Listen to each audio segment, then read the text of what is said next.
This is a Headgum original.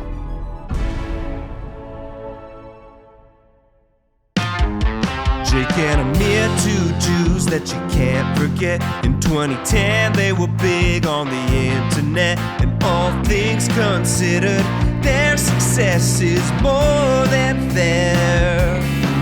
Now here's one more effort for only positive motivations, they swear.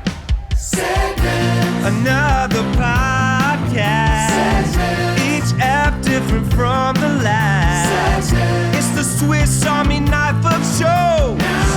Meet your two emphatic hosts. Segment. Finally, an episode without Jake. We were all thinking it was about damn time. Years and years have gone by since the last episode. One of us had to miss. And you know what? We record these on such a rapid schedule that if one little wrinkle comes up, suddenly we're both not available to make this podcast. Fortunately, there's two of us. That's the best part about being in a duo. When somebody isn't there, at least the other person is. We never had to do this for a live show, but this has come up on the podcast a few times, so I'm going to try to carry the burden solo dolo style until next week when Jake comes back. And then maybe I'll just be unavailable and see what he can do by himself. But if you guys end up liking this one or that one more than a regular podcast, then suddenly there's an issue. Or it's a good thing because we can just alternate, do half as much work as we usually do. But something tells me you'll still like the episodes with both of us more, which makes sense. It's hard to bounce and riff off yourself. Playing tennis against a wall is fine, but it's not very fun. This is a video that I'm recording because instead of doing a full episode of me just talking for 45 minutes, which kind of I considered because it sounds like a fun challenge, but ultimately probably around minute 8, 9, 10, 11, I'd be like, holy shit, I have nothing left to say, and I still have 35 more minutes to go. We're going to drop a classic video episode of If I Were You that we made for our Patreon like 6-7 years ago. That's been behind a paywall, so we'll make that the last 2/3 of this episode. So a little bit of newness up top. It's June of 2025 when I'm talking now. Then we'll go to commercial, come back, and who knows what month and year it'll be on the other side. But it'll be a classic If I Were You, because we still get people saying, you know what, I miss If I Were You. Of course, every time you rebrand and start a new thing, right before you do, is anybody else sick of If I Were You? I feel like they answer the same questions over and over. We create a new podcast. Does anybody else miss If I Were You?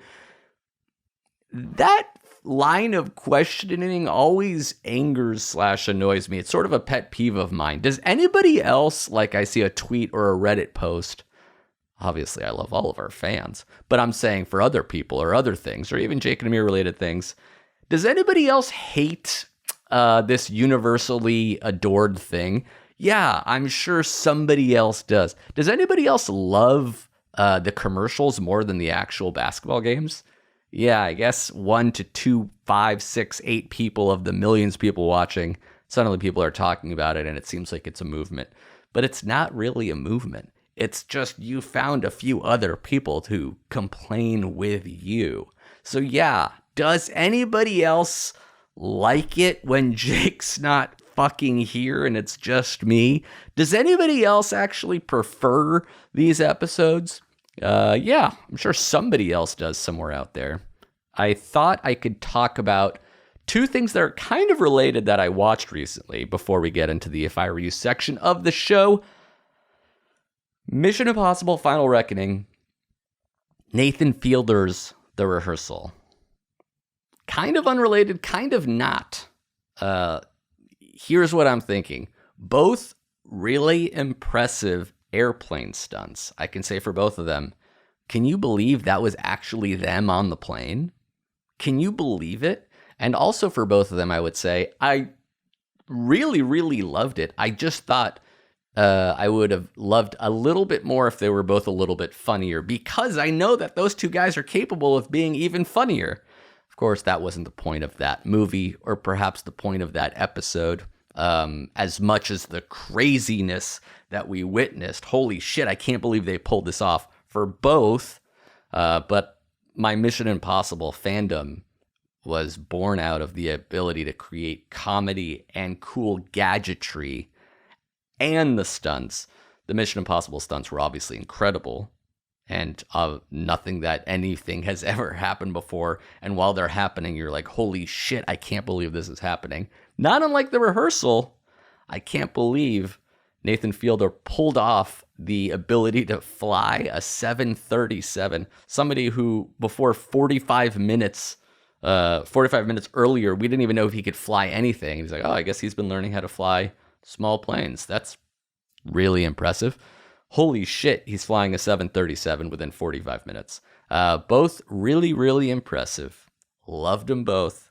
Wish they were both a little bit funnier, but that's just a personal preference. You can't just say, I wished everything was funnier. Some things are not meant to be very funny. And yes, there still was. Does anybody else think that Mission Impossible, The Final Reckoning, was the funniest one? Sure, maybe some of you thought that, because there were some funny parts in it. Just like the rehearsal, there's some funny parts in it. But I remember their old episodes, their old movies, and I know what they're capable of comedically. So while I was very, very impressed and wrapped in the drama of this airplane stunt, both Tom Cruise on the wing of an airplane and Nathan Fielder pulling off the miracle on the Mojave, part of me was left wishing that it was a little bit funnier, but that's okay. I also wish this episode was a little bit funnier. Unfortunately, Jake dropped the ball. This is his fault, specifically. He also scripted exactly what I should be saying. So everything I've said so far has been scripted by Jake, who again isn't here, but will be back next week. Okay, without much further ado, actually, let's do a little bit further ado. What else have I watched recently? Not much. I'm not really a pop culture consumer in many regards. I spend so much time watching basketball. I can't spend 8 hours a day watching sports and then pop in a fucking Marvel movie. That's not me. I'm not up to date on bands because my entire brain space is already on NBA news notes information. I can't know how tall Larry Bird is and also who directed fucking the Avengers Endgame. There's only so much room in my brain for facts.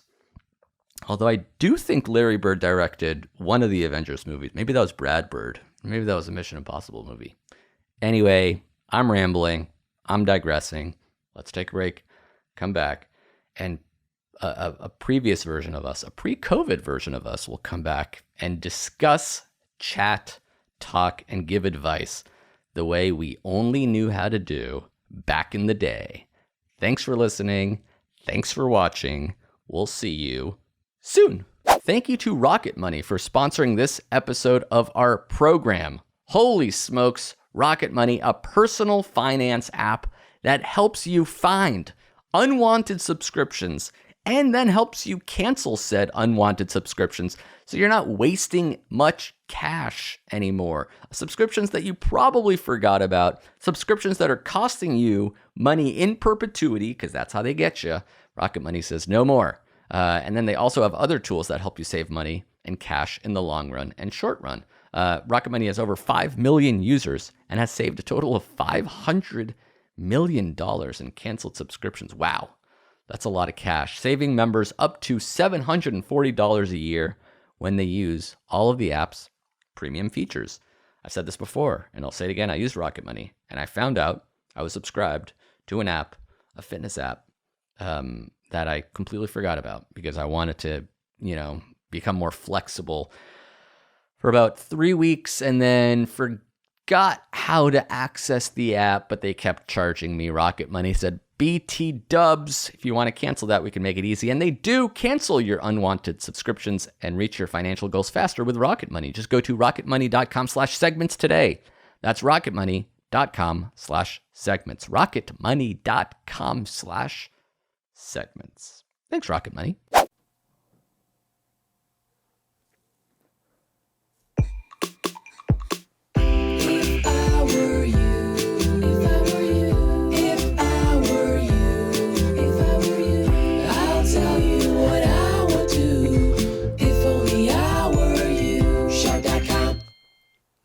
Fuck you. Fuck you, man. Read between the fucking lines. I bitch. can't. I actually can't see your hand. Fuck you, man. Thanks. All right. Prick. Fuck you. Fuck off. By the way, thanks for liking my last tweet. Oh, wait, you didn't. Asswipe. Is that why you were giving me the middle finger? That you're so petty. Not all heroes wear grapes, and it's a sandwich with cranberry sauce. Honestly, I hated that tweet, man. I wouldn't have. I just me not liking Say it. what you think. It makes. Why did you do that? Not all heroes wear grapes. You retweeted such a random person. I found this sandwich by searching for it. So you had the idea to write, not all heroes wear grapes. and then you searched. For a hero with cranberry sauce, which does exist. Obviously, it's Twitter. It does. The amount of content on here is so vast. So you thought of a bad pun, and then you went Backed out into it. That's And then when I look through who liked it, first of all, a lot of people hated it. yeah. It was so pointless. And then, yeah, I'm just searching again to see if you liked it. Because cranberry sauce isn't even grapes. You're not. You're. Yeah, that's because it's not all heroes wear grapes. Some wear cranberries. Honestly, man, that is like such a Makes it better, no, worse. It's such a bad stretch. You want to like it, you don't. You sort of are torn. I really like. There's a world where you would just not even mention that I didn't like it, and you could have imagined that I missed it. Let me double But check you to see if you unearthed have. it. You brought it out. No, you're still not. No, I saw it. None of my friends liked it. Did the person who posted it even notice? Did No, the that who person posted- has since given up on this. Is a tweet from 2014.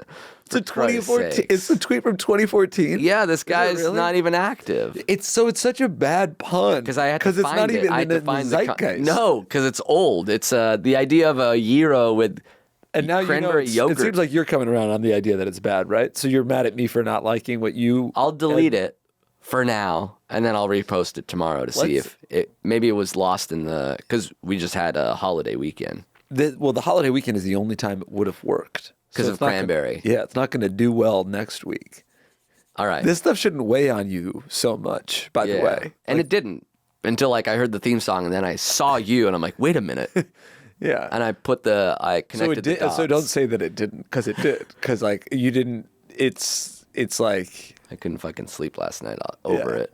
It's pervasive. Absolutely. I just keep thinking it doesn't weigh on me. It's constant. just so heavy on my soul. That's literally weighing on you. Yeah. That's what weighing on you means. I'll try to get over it, but I can't promise. These are my thoughts and feelings. I can't turn them off and on. Like you seem to be able to. You need help. You need help. You need professional guidance. Yeah. I've never cried before. I guess we're having a breakthrough. But I didn't want to. All right, moving on. This is If I Were You, an advice show. After all, people will email us. We'll do our best to answer them once a week on Monday on our podcast. But every other Thursday, this bonus video episode. So you guys can see us. You can right. see me flipping you off. You could see you flicking your chin at me. The fangul. Oh, you have a lot of chin dandruff. Whenever you go like that, I'm trying to get it in your coffee. it looks like down a there. snow globe. It's so dusty in here now. But we got some good email to try to answer. Yeah. And this is, of course, an advertisement-free zone. Right. So we don't have to, mention MeUndies or Squarespace. Yeah. You didn't sell an ad, did you? Feels or anything like that. All right. I'm just You saying we don't even have to, mentioned three give these different guys advertisers. the light of day. Yeah. So let's not talk about them. because Manscaped, for example, is another brand. We won't mention. Yeah. that Because we this don't is have to mention. ad-free content. Exactly. What are you doing? You're trying to just saying. shoehorn 4 different advertisers. Allbirds style. It's not Allbirds style. You just got another one in there. Here's another question for you. All right, a We'll call question, this not not an advertisement. No, this is the Nature Box question of the day or whatever. Nature Box hasn't advertised on our show in 2 years. You're giving them. What do you mean? Well, All right. This guy has a question about his office Christmas party. okay, should be a holiday party. The war on Christmas is raging. We still fight, brothers. What side are you on? The one that fucking takes away Merry Christmas, I think. Okay. So I found myself in a really weird situation. We'll call this guy Tim Allen. Because he's from the Santa Claus? That should right. really be a Maccabee or something. I started a new job earlier this year at a dentist's office, and I've been really enjoying it. However, the office Christmas party is coming up very soon, and my boss recently laid a bomb on me. Apparently, the office has a tradition that all the new employees are required to give a speech at the Christmas party. Oh, my God. I'm not sure how this tradition came about or what purpose of it is. It feels like it's probably just to embarrass the new employees, but who knows. Anyway, this has sent me into a panic because I hate giving speeches. I have no idea what the fuck I'm supposed to say since it's not like there's anything specific I'm supposed to be giving a speech about. So I come to you two wordsmiths now, wondering what I should give a speech about. One idea I had was to try stand-up comedy. Oh, God. This could either go over really well if I nail it, or it could be humiliating if I bomb. Should I just say fuck it and see what happens? Or do you have other ideas about what I could do for a speech? Help. Love, Tim. Don't try stand-up comedy. For the first time ever. Yeah, I mean, try it. Go to an open mic. That sounds great. Like, but this is not the time to. This is the big show. This is the event that you practice for, not that you test the waters on. Yeah. So he is in a panic because he hates giving speeches.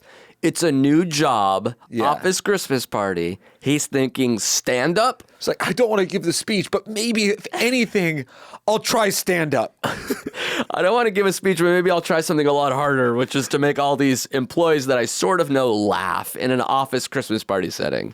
In between other people giving speeches.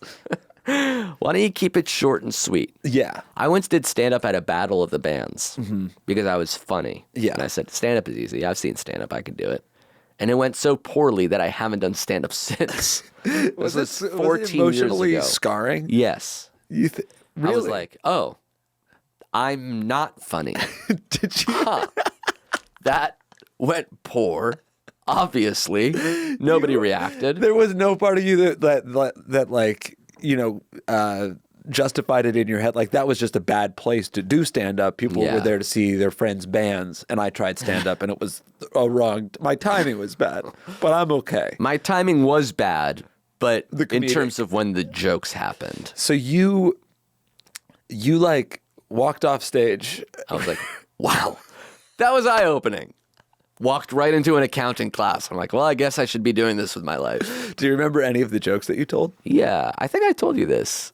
I definitely had a video of it that my friend started to take and stopped because it was going so poorly. But the first, God, can you find that video? no, it would mortifying. I Well, would put just that to on show it to Patreon me. for $100,000 each. What was one of the jokes? It was, oh yes, I think I told you this joke. It was my impersonation of a deaf rock star. I can't hear you. No, seriously, I can't hear you. It's not bad, but it definitely didn't play well on the day. And then there was one about how I live in LA, but I drive to college up north, and that the drive usually takes 6 hours, but the way I drive, 5 hours and 58 minutes. That's not terrible. That's fine. People wanted to hear music. They didn't want my nervous Jew ass up there waxing comedic or philosophical, because I started questioning how well I'm feeling nervous just conjuring up. There's like a How deep big was the recess. crowd? It's too big. It was too big. It was like 800 people. That's So when there's 800 people in a huge auditorium, they're all here to hear And that was music. your first time? First Were you and nervous only. before? Yes, of course I was nervous. There was, I remember my friend was Why did organizing you accept this job? So my friend was organizing it, and he's like, oh, in between the music, while like people are setting up for the bands, let's get some comedy. Terrible time. I have a funny friend. Right. And then, oh my God, so mortifying.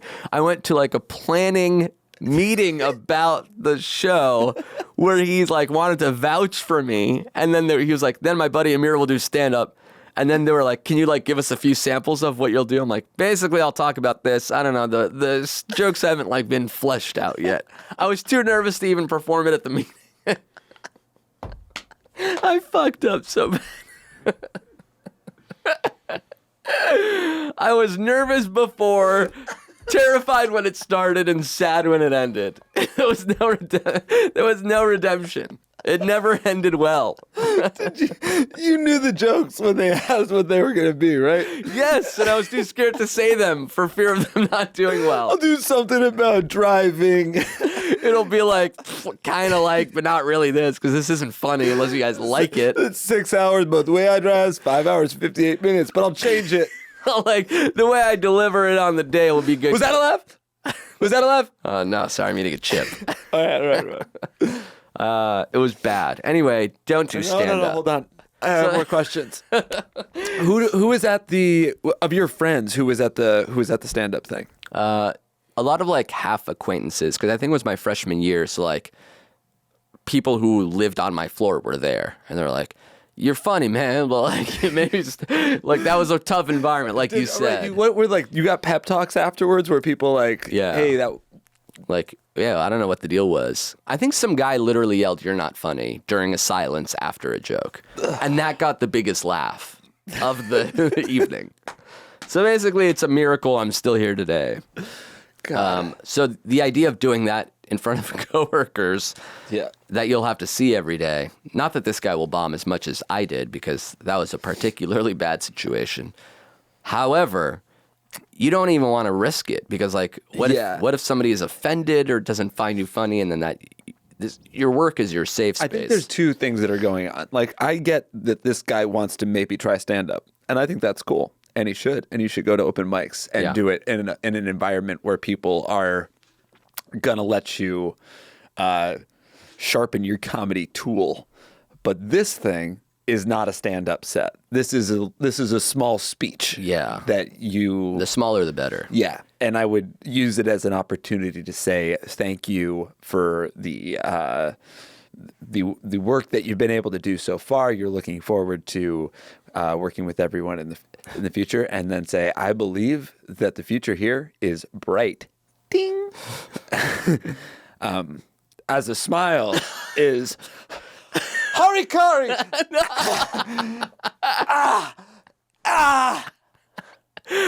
We all laughed. I like the future is bright joke. Oh no. Stomach on the ground. Yeah. Something So like mostly speech, maybe a joke to test the waters. that. Yeah, test the water. A joke doesn't have to be funny, that just has to be charming. Yeah. And then don't do harikari. Maybe it's like, how about this for a joke? Hey guys, I don't want to stand up here and lie to you, like a patient telling you they floss. Nice. I quit. Harikari. I can only think of bad jokes. All right. Keep it short and sweet. Yeah, short and sweet. Move on. Let us know how it went. Here's another question for the holidays. It's a question from a Catholic lady about a Jewish boy. Ooh. Catholic lady. Who's a classic Catholic lady? Mother Mary. Mother Mary writes. She's Christian. I don't know anything about religion. Go ahead. Anyway, so I went to the club with my friends and I basically spotted this cute Jewish boy. I went up to him and we started talking for an hour to be exact. And eventually we started following each other on Instagram. After a while, the club lights came on and I joined back with my friends to get ready to go home. He then came up to me and said he was leaving and he said bye and then he left. Me and my friends then went to get Chinese, and I DM'd him asking when we could go out. I woke up the next morning and realized that I drunk messaged him. Will he answer, or did I come off too strong? Do you think he will still wife me because I'm not Jewish? This is his Instagram if you guys want to see what he looks like. But don't make it too obvious. And then she provides the Instagram. Wow. If you're curious, mine is this. I know you just respond to douchey guys, but your girl is in need of help, and she's still drunk currently. Please and thank you. Okay. I think you are overthinking this. He hasn't even responded or not responded yet. Yeah. It's too early to tell. I think that a guy can come on too strong, and I guess a girl can come on too strong too. But every time I've woken up and like gotten a drunk DM from somebody, I guess back when I was single, I would have been like, oh, good, that's a positive sign. Yeah. Not like, oh, geez, she's desperate. This guy is a good-looking guy. His account is private, so I'm going to request a follow. No, don't. I think that'll make Hey, it obvious. this She said not to make it obvious. Lady wanted me to You're scope messaging him? Yeah, she's Insane. She's wondering if you'll wife her or not because she's not Jewish. I think she's still at Chinese. It ain't so. Why say did it you ain't break so? up with her?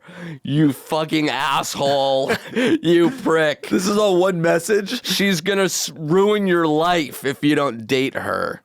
No, this is a nice looking dude and a nice looking lady. They'd make a handsome couple. And I think the fact that he came up to her to say bye. Yeah. That's the most he You was guys going to talked give. for an hour. He came up to say bye, and then you DM'd him. It's like, it feels just like so far so good. Yeah. This is like, if you're giving the history, it's not like they talked for an hour and he said goodbye, but then, it's Yeah. like, this is just, it's all chronological. Yeah, Talk for an hour, say goodbye, Instagram DM over late night Chinese. Great. So far so good. Will he wife her or not because she's not Jewish? I think it depends. You wouldn't. Yeah, and I think there are different levels of Jews. Some people are like, this is a non-starter. Some people are like, I don't give a shit. Some people think they don't give a shit, and maybe they do. And some people think it's a non-starter, but then it's fine. That's right. So it's too early to tell on that front either. Yeah. What you have to do is wedge your way into his heart to the point where he says, I can't live without you despite your religion. Right. I need you to convert to Judaism for me. And then I need you, lady, to turn your back on your faith, your God, to be with this man who you said was your new savior. He's your Jesus. Who, by the way, was Jewish. I'm actually glad we're recording this. So you're Catholicism is a lie. You're DMing her now, right? Furthermore, everything you think you know about God originated. I'm the angry matchmaker. I'm a sad, livid yenta of sorts. Pulling heartstrings. I'm a Cupid who also has to wear a diaper sometimes. Cupid and stupid. Stupid Cupid. I'm with stupid Cupid. All right, let us know what happens. Keep us posted. Follow up. Mm-hmm. We want to know. For real. Invite us to the wedding. That's cool. All right, let's see here. Let's see. I'm actually surprised you and I haven't gone to a wedding of anyone yet. We've done some proposal videos. That's right. I don't even think we've ever been invited. We've probably been invited. We might have. Yeah. Fine. We've turned down hundreds of weddings, but it's weird that we've never gone. Yeah, we should go. It would have been more fun in our earlier lives. Now it's like, what am I going to fucking Get a gift. commute to Detroit? Yeah, well, it'd have to to go be to the a right wedding? city. It'd have to be a cool city. Okay, cool. Somewhere like, I'd want to go anyway. Yeah, because they'll pay for you to probably attend. Austin, Portland. Any land, really. Yeah, those are kind of the main two. Boston or Portland, Maine or Detroit again, like I said. All right, Calgary or Hungary. Edmonton. Here's a question about you specifically, Jake. Squeeze me. A lady, again from Chicago, we'll call her Michaela Jordan, writes. Okay. I'm writing because I'm currently listening to old episodes, and you guys were so different. Jake was a scumbag who couldn't commit, and Amir said he would kill a dog if one came into his home. Now Jake is married, and Amir freaking loves his dog, according to Instagram. I'm 24, so a little younger than you were then, but I'm wondering, for Jake especially, what made you change? I'm guessing some of that was a bit, but also based in truth. I want to believe people, i.e. men, in my life will grow up and change, and that I can still do so too. Thanks, and much love. Michaela. Very nice. So, one, do you think you've changed? Or is it the same person, just older, wiser? That's interesting. I think I've changed. Yeah, I think I've changed. Yeah. Yeah. Right, guys? No, I mean, it's hard for me to like tap back into that. But like, I wonder, it definitely was less of a bit than I would probably wish if I listened to it. Less of a bit than you'd care to admit. Yeah, less of a So bit than I more cared to- real. Yeah. And there's stuff that you were doing then that you wouldn't do now.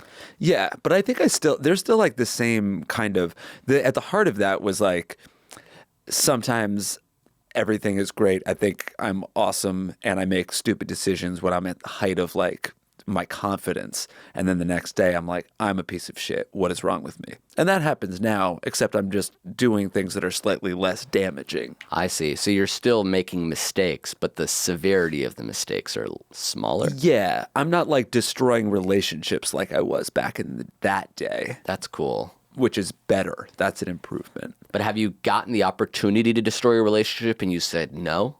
Yeah, probably. Or maybe not like, I don't think it's been like an opportunity like, hey, you could destroy a relationship.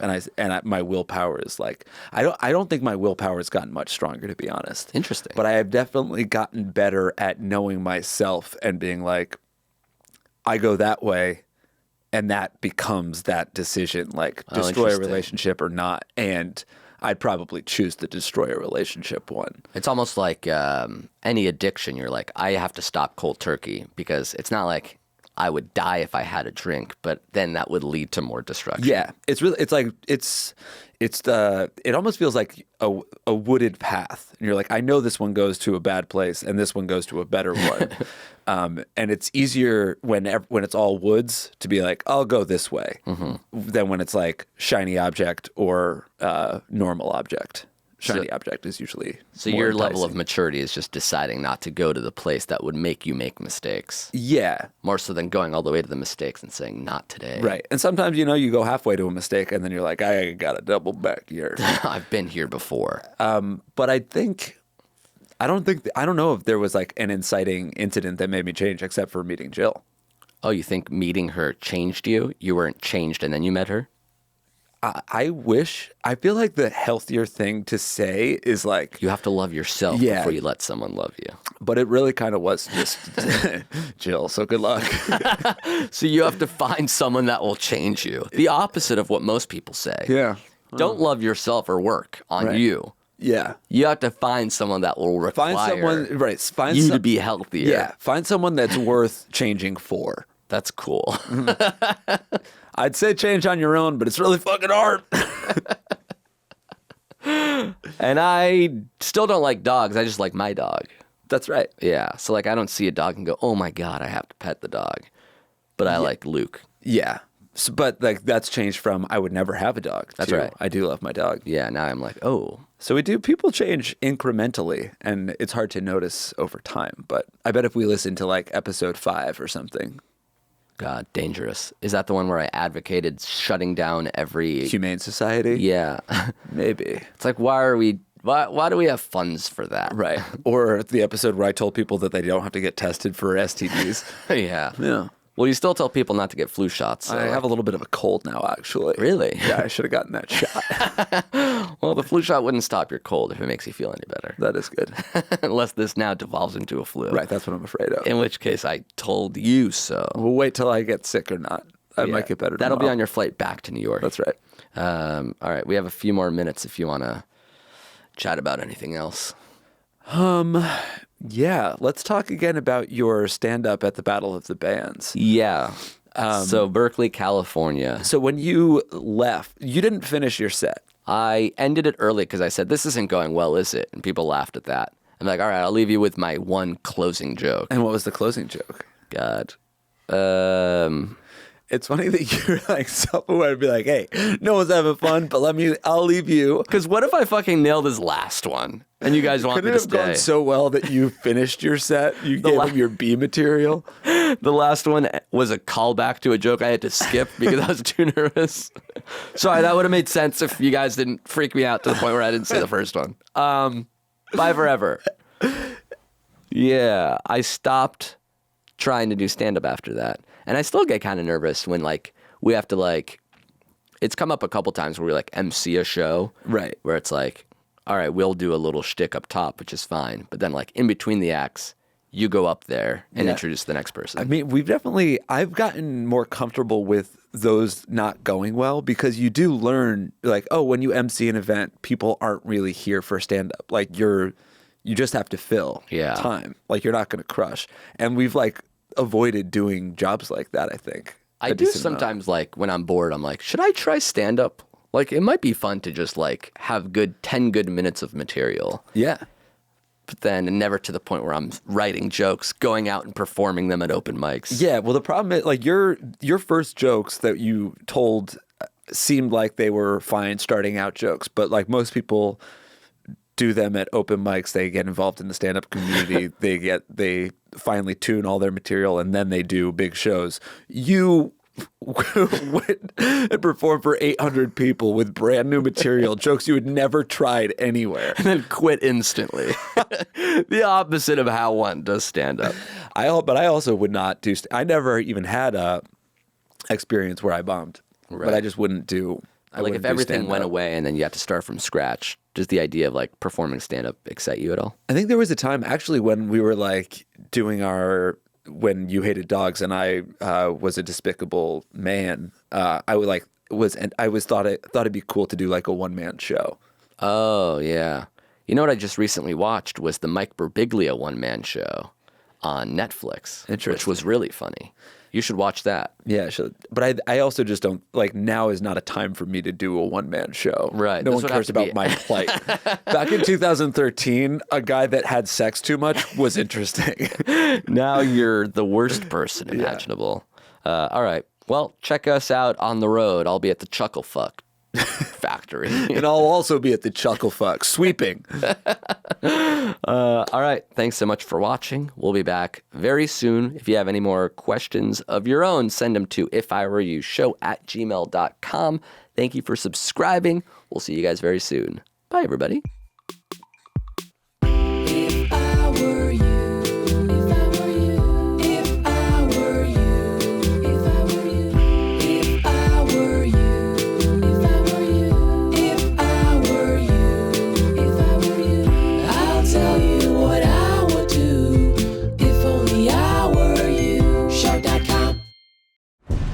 Was a Headgum original.